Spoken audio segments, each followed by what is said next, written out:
好累啊！等一下去星巴克找一下今天要出去的衣服好了。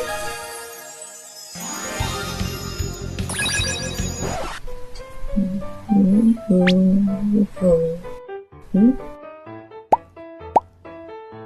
那Pumpkin，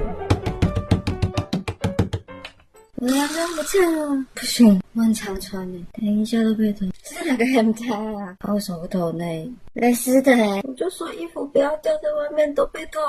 还是我去网络商店中介店，但是我觉得就没有，去年同事。谁偷我的洋装？